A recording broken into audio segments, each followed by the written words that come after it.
A boy named Noah used to deliver food on an old bicycle every evening through crowded city streets.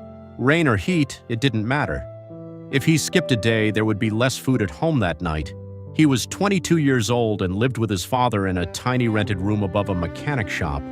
The room always smelled of grease and smoke from the street below.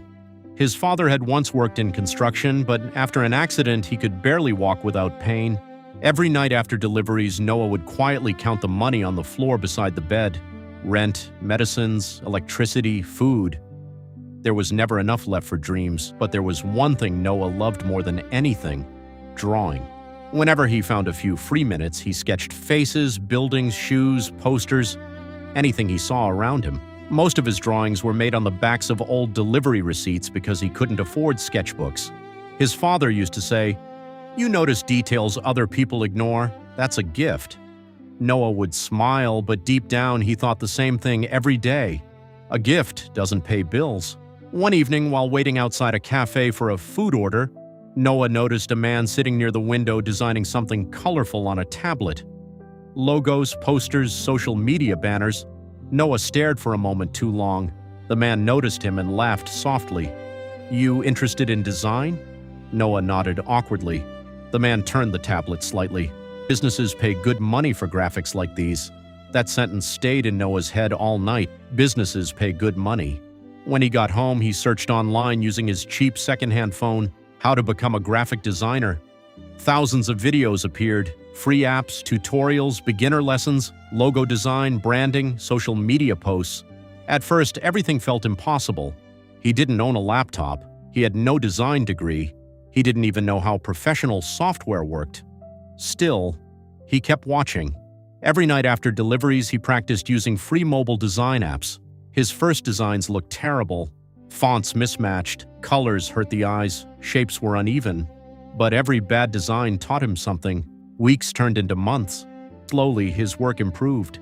One night, he created a fake poster for a local coffee shop just for practice and uploaded it online. The next morning, a message arrived. "Did you make this? Can you design a menu for my cafe?" Noah reread the message 5 times before replying.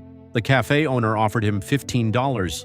To Noah, it felt like someone had handed him a key to another life. He spent hours perfecting every detail. When he finally delivered the design, the owner loved it and posted Noah's name online. That single post changed everything. Small businesses began messaging him. "Can you make Instagram posts? Can you design a logo? Can you make flyers?" Noah still delivered food during the day, but at night he designed until sunrise. Weeks were brutal. One client refused to pay. Another demanded endless changes. His phone froze constantly because the files were too heavy.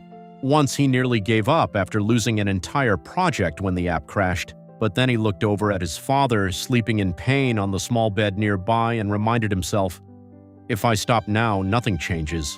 A year later, Noah bought his first laptop. Not expensive, not fancy, but it was his. He slowly stopped doing deliveries and started freelancing full-time. Then came the moment he never forgot.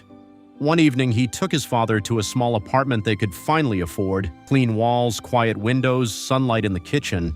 His father stood silently in the doorway for a long time. Then he looked at Noah's hands and smiled. The same hands that carried food boxes built this. That night, Noah realized something important. Talent matters, opportunity matters, but consistency matters more than both. Because success rarely arrives loudly, it enters quietly, disguised as one small skill practiced every night after everyone else has gone to sleep.